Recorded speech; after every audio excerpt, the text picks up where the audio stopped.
Xiaomi की MI router 4A gigabit addition India में बिकने वाली डुअल बैंड वाईफाई 5 स्टैंडर्ड की जो गीगाबिट राउटर है one of the cheapest option है। इसकी एक detailed technical review in depth review हमने की है चैनल में, उसकी भी रिव्यू अवेलेबल है, नीचे डिस्क्रिप्शन में लिंक रहेगा, चाहो तो आप देख सकते हो। इसकी क्या कॉन्स है यानी नेगेटिव्स और क्या पॉजिटिव्स है वो डिटेल में हमने आपके साथ शेयर की है। One of the biggest positive जिसके बारे में हम बहुत एक्साइटेड थे और ये प्रोडक्ट जिसके लिए हमें बहुत लुभाया था वो है इसकी OpenWRT सपोर्ट। नमस्कार, लेज़ी टूरर के इस वीडियो एपिसोड में आपका स्वागत है।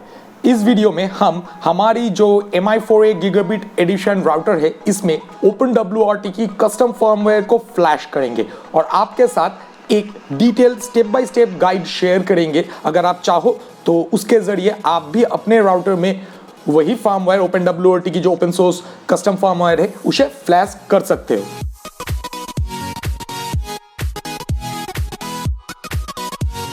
Before we proceed towards the actual flashing process, कुछ FAQs frequently asked questions information जो आपको जानना जरूरी है अगर आप इसके बारे में सोच रहे हो तो। Number 1, what is OpenWRT? OpenWRT वैसे बेसिकली एक ओपन सोर्स फर्मवेयर है। अगर आसान भाषा में आपको समझना है, जैसे Lenovo, HP, Dell कंप्यूटर्स बनाते हैं, आप लैपटॉप या डेस्कटॉप या सर्वर्स उनसे खरीद सकते हो, पर एक्चुअल में वो सर्वर्स या कंप्यूटर्स या लैपटॉप्स या डेस्कटॉप उनकी हर एक कंपोनेंट तो बनाती नहीं है। कंपनीज जो है ये Lenovo, HP, Dell, ऐसा ये सारे कोई इंटेल या AMD से प्रोसेसर, डिफरेंट वेंडर्स से hard drive, SSDs, RAM, motherboards, power supplies ये सारे कुछ खरीदती है और एक चैसी में अपनी जो खुद की डिजाइन चैसी है उसके अंदर डाल के हमें और आपको बेचा जाता है। इसमें सॉफ्टवेयर्स के लिए माइक्रोसॉफ्ट की, मान लो कि अगर हम कंज्यूमर एंड की डिवाइसेस खरीद रहे हैं तो माइक्रोसॉफ्ट की Windows home edition single licence मिल जाएगा। अब वो सॉफ्टवेयर बहुत ही कट डाउन होता है। होम वर्जन की जो विंडोज है उससे ना ही सर्वर वगैरह चला पाओगे, ना ही कोई एडवांस टास्क जो है कंप्यूटर की वो कर पाओगे। पर कंप्यूटर की जो हार्डवेयर है उसमें कोई लिमिटेशंस नहीं है, प्रोसेसर में ऐसी कोई लिमिटेशंस नहीं है कि वो सर्वर प्रोसेसर ना बन पाए। इनफैक्ट हमारे चैनल में वीडियोस है, ट्यूटोरियल कैसे आप अपनी लैपटॉप या डेस्कटॉप को घर में ही एक cloud storage server, backup server create कर सकते हो। क्या करते हो हम और आप, क्या करेंगे इसके लिए, सॉफ्टवेयर जो है यानी कि विंडोज जो है उसे हटा देंगे, विंडोज की सर्वर एडिशन या फिर फ्री वर्जन लिनक्स वगैरह इंस्टॉल कर लेंगे और कंप्यूटर के एक दूसरे काम के लिए इस्तेमाल करेंगे। राउटर में भी बात कुछ ऐसा ही है, एग्जैक्ट सेम नहीं है पर आइडिया जो सेम ही है। चाहे वो Xiaomi हो, TP-Link हो, D-Link हो, नेटगियर हो, कोई भी नेटवर्क की ब्रांड्स जो है ऑफ द शेल्फ मार्केट से रेडियो मोडेम, अंदर की SoC, रैम वगैरह, चिप्स वगैरह ये खरीदती है और अपनी चैसी में डाल के हमें और आपको बेचता है। यहाँ पे विंडोज वाली कोई सॉफ्टवेयर ऑपरेटिंग सिस्टम तो अवेलेबल नहीं है। हर कंपनी की सॉफ्टवेयर टीम जो है उस स्पेसिफिक राउटर जो उसने बनाया है नेटवर्क हार्डवेयर उसके लिए एक फर्मवेयर यानी कि ऑपरेटिंग सिस्टम कोड करती है, बनाती है और इसे डाल के हमें और आपको बेचा जाता है। यहाँ पे दो काम होती है। पहला, ये सॉफ्टवेयर जो होम यूजर्स को दी जाती है फर्मवेयर बहुत ही कट डाउन होती है। हार्डवेयर में फीचर है पर सॉफ्टवेयर में उसे कट किया जाता है। इसकी दो कारण है। पहला, होम यूजर, हमें और आपको होम यूजर जो है हमें इतनी ढेर सारी ऑप्शंस चाहिए नहीं। अगर वो दे देंगे हम कंफ्यूज हो जाएंगे, सेटअप ठीक तरह से कर नहीं पाएंगे। दूसरा, वो एडवांस ऑप्शंस जो है ये लिमिटेड रखते हैं अपने बिजनेस यूजर को सिमिलर हार्डवेयर ही बहुत ज्यादा दाम में बेचने के लिए। यही पे एंट्री होती है OpenWRT की। OpenWRT प्रोजेक्ट एक ओपन सोर्स प्रोजेक्ट है। वो लिनक्स बेस्ड फर्मवेयर यानी कि राउटर्स की ऑपरेटिंग सिस्टम कंट्रोल जो हम कंट्रोल पैनल में लॉगिन करते हैं वो फर्मवेयर डेवलप करती है। कुछ कंज्यूमर एंड राउटर्स जो है इससे सपोर्ट करती है और फॉर्चुनेटली MI राउटर इतने कम दाम में बिकने के बावजूद OpenWRT की डायरेक्ट सपोर्ट इसमें अवेलेबल है। दूसरी question, should you flash OpenWRT? क्या आपको OpenWRT फ्लैश करनी चाहिए? अगर आप होम यूजर हो 90% ऑफ द टाइम जरूरत नहीं है। बहुत मगजमारी का काम है, टेक्निकल डिटेल्स बहुत कुछ है। OpenWRT अगर फ्लैश कर भी लोगे ऑप्शन ढेर सारे आपको मिल जाएंगे, कंफ्यूजिंग सेटअप है। नॉर्मल यूजर्स आपके लिए स्टॉक फर्मवेयर जो है काफी है, बेहतर है, आप उसमें रहो। पर अगर आप टेक एंथुजियास्ट हो, प्रो यूजर्स हो या छोटे मोटे बिजनेस सेटअप में आपको राउटर लगानी है तो in that case you don't have to spend really high amount for getting an full fledge business pro and router, इससे भी काम चल जाएगा। OpenWRT सॉफ्टवेयर डालने से, यानी कि रोम जो है उसे फ्लैश करने से सारे एडवांस ऑप्शंस जो है ओपन हो जाएंगे। तो इन दैट केस हाँ, business users, pro users, tech enthusiast करो, मजा आएगा। तीसरी पॉइंट, रिस्क इन्वॉल्व क्या क्या है। OpenWRT फॉर्मवेयर फ्लैश करने से आपकी वारंटी वॉइड हो जाएगी। सिर्फ वही नहीं, OpenWRT फ्लैश करने वाली प्रोसेस भी थोड़ी बहुत पेचीला है, हाईली टेक्निकल है। अगर कहीं पर भी चूक हो गया, छोटी सी भी गलती हो गया तो राउटर खत्म, यानी कि ब्रिकिंग जिसे कहते हैं। कोशिश कर सकते हो, डीब्रिकिंग वाली थोड़ी बहुत गाइड्स अवेलेबल है, पर मान के चलो कोई सपोर्ट मिलने वाला नहीं है। गलती हुआ तो राउटर खत्म।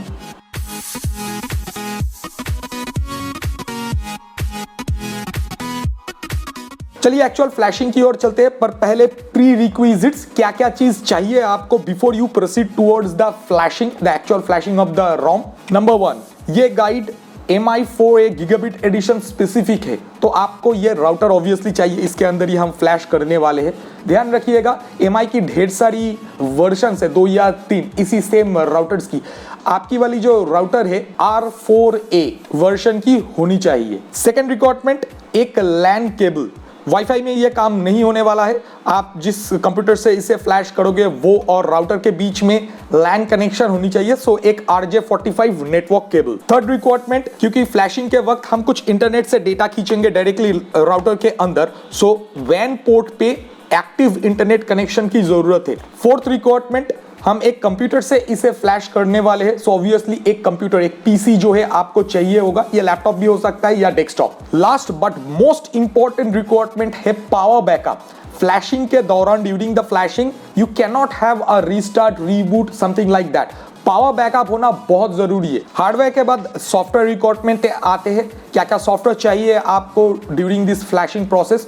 नंबर 1, एक हाइपरवाइजर, यानी कि वर्चुअल मशीन क्रिएट करने वाली software. For example VMware virtual box. अगर आपके पास विंडोज की प्रो एडिशन है 10 या 11 pro, in that case you get Microsoft Hyper V. तीनों की तीनों फ्री सॉफ्टवेयर्स है। नंबर 2, लिनक्स की एक VM बनानी है हमको, क्योंकि कुछ कमांड जो इसे फ्लैश करने के लिए हम चलाएंगे वो लिनक्स से ही चलेगा। So in that case virtual machine में हम लिनक्स को वर्चुअलाइज करेंगे। इसके लिए Ubuntu LTS सर्वर एडिशन की लेटेस्ट ISO, ये भी आपको ubuntu.com से फ्री में डाउनलोड करने के लिए मिल जाएगा। नंबर 3, एक्चुअल फॉर्मेट को राउटर में भेजने के लिए हमें एक FTP क्लाइंट्स की जरूरत है। In that case we are going to use FileZilla FTP client. ये भी फ्री सॉफ्टवेयर है, छोटी सी, डाउनलोड कर लो। नंबर 4, लास्ट रिक्वायरमेंट, जो एक्टिव इंटरनेट कनेक्शन राउटर में है, चाहे वो MI वाले राउटर में अभी है या फिर दूसरे कोई राउटर में है, इसकी मैक एड्रेस WAN पोर्ट की, क्योंकि इंडिया की बहुत सारी केबल ISPs जो फाइबर ऑप्टिक्स कनेक्शंस देती है वो आपकी राउटर की मैक एड्रेस से ही बाइंडेड रखती है यूजर क्रेडेंशियल्स को।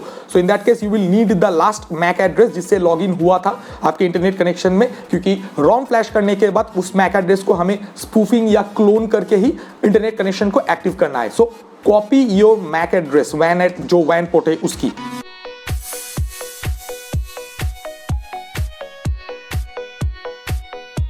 ओके, इंस्टॉलेशन की ओर बढ़ते हैं। पहले प्रिपरेशन करना है। So first step is to install the virtual machine. ढेर सारी इंटरनेट पे आपको गाइड मिल जाएगा, कोई भी हाइपरवाइजर का आप इस्तेमाल करो, चाहे वो वर्चुअल बॉक्स हो, VMware हो या फिर माइक्रोसॉफ्ट हाइपर-V। कैसे आप Ubuntu LTS ISO इसमें as a virtual machine install कर पाओगे। So follow any one of them tutorials and install the Ubuntu VM। दो चीजों का ध्यान रखना जब आप ये वर्चुअल मशीन क्रिएट कर रहे हो। पहली चीज नेटवर्किंग। नेटवर्क जो है एक्सटर्नल या फिर bridge mode, different software different कहती है। बेसिकली स्पीकिंग एक्सटर्नल या ब्रिज मोड में नेटवर्क जो है आपकी वर्चुअल मशीन की होनी चाहिए, ताकि वो डायरेक्टली राउटर से ही DHCP में IP खींच पाए, ताकि राउटर और VM जो है सेम IP रेंज में रहे।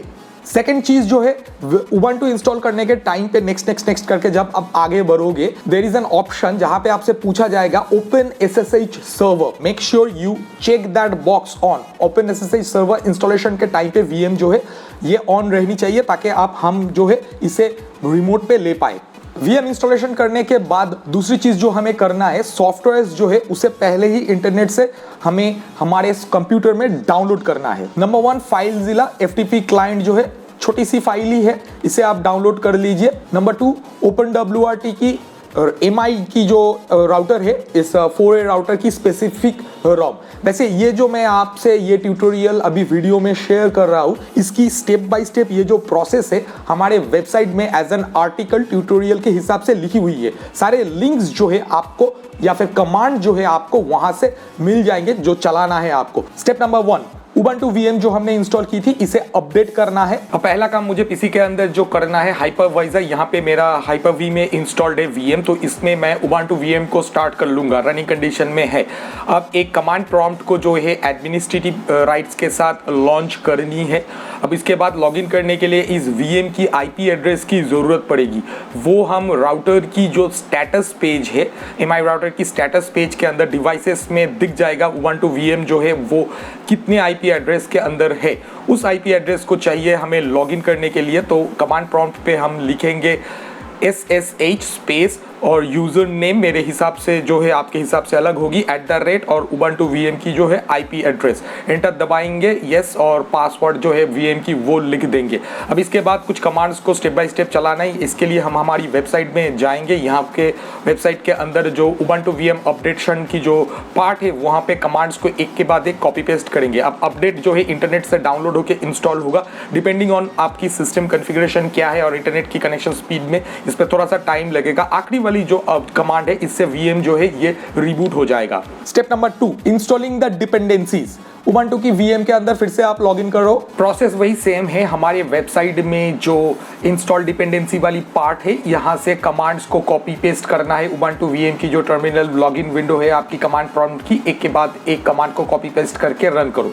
Step number 3, OpenWRT invasion. इसके लिए हम एक ओपन सोर्स OpenWRT की ही इन्वेजन प्रोजेक्ट का इस्तेमाल करेंगे। डायरेक्टली राउटर में ही हम खींचेंगे। आपको सिर्फ और सिर्फ हम जो कमांड्स हमारे ट्यूटोरियल में लिखी हुई है उसे स्टेप बाय स्टेप रन करना है। अब यहाँ पे हमारे वेबसाइट की OpenWRT इन्वेजन वाली जो सेक्शन है ट्यूटोरियल की, उसके अंदर कमांड्स को एक के बाद एक कॉपी पेस्ट करके चलाना है। ध्यान रखिएगा, आखिरी वाली कमांड जो है इसे जैसे ही आप रन करोगे ये आपसे कुछ इंफॉर्मेशन पूछेगा। फॉर एग्जांपल आपकी राउटर की IP एड्रेस क्या है, राउटर की पासवर्ड क्या है, वो अपने हिसाब से एंटर कीजिएगा। आखिरी वाली ऑप्शन जो ये आपसे पूछेगा what kind of invasion method do you want to follow, यहाँ पे आप ऑप्शन 2 यानी कि इंटरनेट से इन्वेजन जो GitHub से डायरेक्टली डाउनलोड करना है वही सिलेक्ट करना। Step number 4, firmware upload. अब जो है फाइलज़िला को हमें स्टार्ट करना है। अब फाइलज़िला स्टार्ट होने के बाद यहाँ पे होस्ट नेम जो है, यहाँ पे राउटर की IP एड्रेस डालना है। मेरा जो है 192.168.1.1 है। यूज़र नेम रूट और पासवर्ड भी रूट ही होगा। क्विक कनेक्ट पे क्लिक करोगे तो ये कनेक्ट यानी कि राउटर के साथ FTP पे कनेक्ट हो जाएगा। अब फाइलज़िला की जो राइट हैंड साइड है ये राउटर की फाइल सिस्टम दिखा रहा होगा और लेफ्ट हैंड साइड जो है ये लोकल यानी कि आपकी कंप्यूटर की फाइल सिस्टम दिखा रहा है। मैंने अपनी जो OpenWRT की फर्मवेयर डाउनलोड की थी, openwrt.bin करके फाइल को जो सेव किया था वो डेस्कटॉप में है। सो डेस्कटॉप से नेविगेट करेंगे डेस्कटॉप के ऊपर और डेस्कटॉप से इस फाइल को राउटर की TMP फोल्डर के अंदर, TMP फोल्डर के अंदर जो है अपलोड कर देंगे। स्टेप नंबर 5, रोम फ्लैशिंग। वही कमांड्स जो हमने हमारी वेबसाइट में है, एक के बाद एक स्टेप बाय स्टेप आप उसे कॉपी पेस्ट करते जाओ। अब यहाँ पे पहला कमांड जो है टेलनेट के जरिए राउटर में लॉगिन करने के लिए है। इसकी जो यूज़र नेम और पासवर्ड अब रूट बन चुका है, इससे आप लॉगिन करो। उसके बाद 2 और कमांड्स आपको एग्जीक्यूट करना है। आखिरी वाली कमांड्स जो है ये कॉपी पेस्ट करके आप एग्जीक्यूट करोगे यहाँ पे टर्मिनल के अंदर। आखिरी वाली कमांड जो है ये एक्चुअल फ्लैशिंग के लिए है। इसके जरिए openwrt.bin जो फाइल हमने फाइलज़िला के साथ अपलोड की थी राउटर की टेम्प फोल्डर में, तो उसको इस राउटर की रोम में फ्लैश किया जा रहा है। जैसे ही सक्सेसफुली फ्लैश कंप्लीट होता है, थोड़ा सा टाइम लगेगा, उसके बाद यहाँ पे रीबूट आ जाएगा। राउटर जो है रीबूट होके OpenWRT पे आ जाएगा। सारे कमांड्स अगर आपने सही तरह से फॉलो की है और लक फेवर की है तो अब तक तो आपके राउटर में OpenWRT आ चुका होगा। अब इसको कॉन्फ़िगर करना है, कैसे करोगे?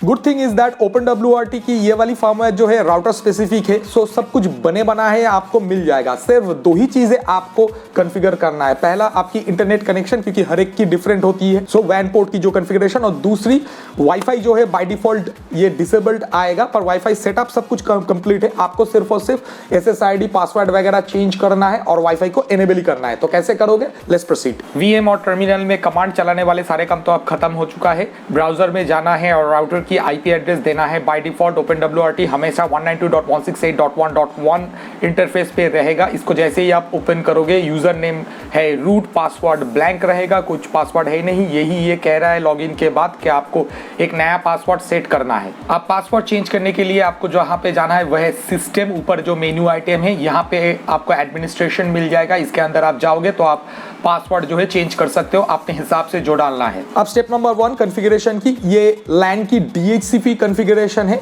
डिफॉल्ट में भी चलता है पर रेंज बहुत वाइड है, इसके लिए मैं प्रेफर करता हूँ DHCP रेंज को थोड़ा सा छोटा रखने के लिए। DHCP को चेंज करने के लिए ऊपर नेटवर्क आइटम जो मेन्यू आइटम पे दिखा रहा है, इसके अंदर आपको आना है इंटरफेस पे, और LAN के अंदर एडिट ऑप्शन आपको मिल जाएगा। इसके अंदर DHCP सर्वर और DHCP के अंदर यहाँ पे स्टार्ट 151 मैंने स्टार्ट की है। आपके हिसाब से आप कौन से IP रेंज के करना चाहते हो और लिमिट कितनी IP एड्रेसेस ये दे रहा है। ये रही मेरी सेटिंग्स, आप अपने हिसाब से इस सेटिंग्स को चेंज कर सकते हो। अब एक्चुअल स्टेप नंबर 2 जो वैन कॉन्फ़िगरेशन करना है आपको इंटरनेट ताकि कनेक्ट हो, इसके लिए आपकी ISP डिटेल्स, कौन सी तरह की आप इंटरनेट कनेक्शन इस्तेमाल कर रहे हो, वो चाहे वो DHCP बेस्ड हो, स्टैटिक IP बेस्ड हो या PPPoE लॉगिन बेस्ड हो, क्या है ये आपके ISP आपको बता पाएगा। अब इंटरनेट कनेक्शन को कॉन्फ़िगर करने के लिए नेटवर्क के अंदर इंटरफेसेस पे आनी है, और यहाँ पे वैन मेरे यहाँ पे तो ऑलरेडी कॉन्फ़िगर दिखा रहा है, आपके यहाँ पे ये अनकॉन्फ़िगर्ड रहेगा। इसके अंदर आपको एडिट ऑप्शन मिल जाएगा। एडिट पे जैसे ही आप क्लिक करोगे आपको ये ऑप्शन दे देगा प्रोटोकॉल्स वगैरह चेंज करने के लिए, आपकी ISP के हिसाब से क्या देना है। अब इंडिया की कुछ ISPs जो है खास करके फाइबर ऑप्टिक्स ब्रॉडबैंड वाली, वो वैन पोर्ट की जो MAC एड्रेस है उसको अपनी ऑथेंटिकेशन मेथड के साथ लॉक इन रखता है। तो अगर कॉन्फ़िगरेशन करने के बाद भी आपकी इंटरनेट कनेक्शन सक्सेसफुल नहीं हो रही है, वैन पोर्ट पे कनेक्शन नहीं आ रहा है, तो शायद आपको MAC एड्रेस जो है उसे रिप्लेस करना है पिछली MAC एड्रेस के साथ वैन पोर्ट की। अगर आपको याद है हमने आपको कहा था MAC एड्रेस को कॉपी करके रखिए वैन पोर्ट की ट्यूटोरियल के शुरू में ही। आप समय आ गया है, आपको जाना है नेटवर्क पे, उसके अंदर जो है आपको इंटरफेसेस मिल जाएगा। इंटरफेसेस के अंदर डिवाइसेस टैब के अंदर वैन जो है नेटवर्क डिवाइस आपको दिखाएगा।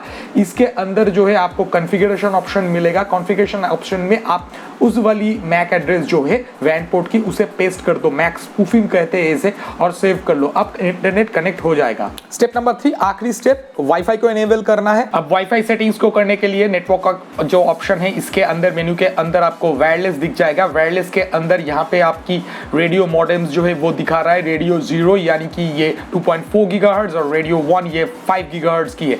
डिसेबल दोनों ही आ रही है। ये जो डिसेबल्ड ऑप्शन है इसके अंदर एडिट ऑप्शन आपको मिल जाएगा, दोनों को ही आप एडिट कर सकते हो और अपने हिसाब से वाईफाई की जो SSID यहाँ पे ESSID लिखा हुआ है वो लिखो जो अपने हिसाब से चाहिए, और इसकी वायरलेस सिक्योरिटी के अंदर पासवर्ड वगैरह चेंज कर सकते हो। सेटिंग्स को सेव करो और राउटर को एक बार रीबूट कर लेना। सेटिंग सेव करने के बाद एक बात ध्यान रखना, यहाँ पे जो रिफ्रेशिंग दिखा रहा है इसके अंदर सेव एंड अप्लाई ऑप्शन आएगा। वो सेव एंड अप्लाई ऑप्शन को क्लिक करना बहुत ज़रूरी है, वरना जो भी सेटिंग्स आप करोगे वो टेम्पोररी है, वो एप्लीकेबल नहीं है।